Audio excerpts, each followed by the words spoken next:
Ngayon guys, ito na naman uli ako. Magmekos-mekos na naman ako ng ginisang dinugdok ng manok. Ayan, dinurog na manok. Ayan.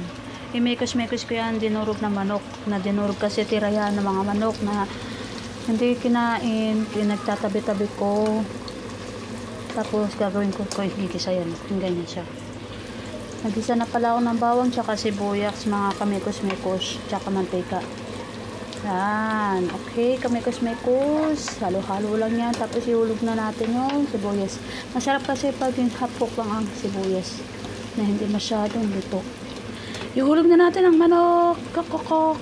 Yan, nilagay ko na siya, tapos lalagyan lang natin siya ng mga seasoning, mga sahog.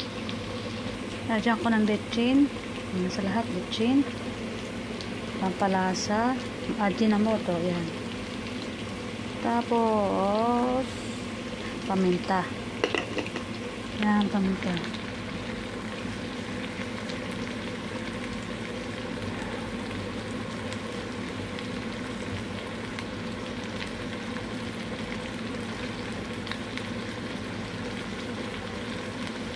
Yan.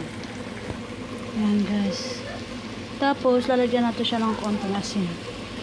Diyan ko konting asin. Halo-haloin lang natin, makamekos-mekos ang manok. Yan, ihalo-halo lang yung makamekos-mekos. Yan. Ganyan yan. Diba? Ginisang manok na dinurog. Ang tawag ko rito. Yung manok yan, guys, hindi naman marumi yun. Yan yung hindi naman tira-tira yan na mga alaga ko na lalong amo. Hindi nila kinakain.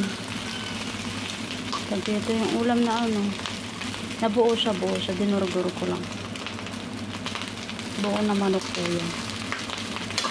Kasi sayang lang po itatapon, pwede nang paggamitin at wala na ulit, diba?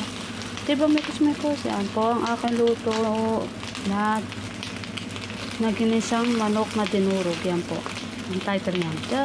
Bye bye.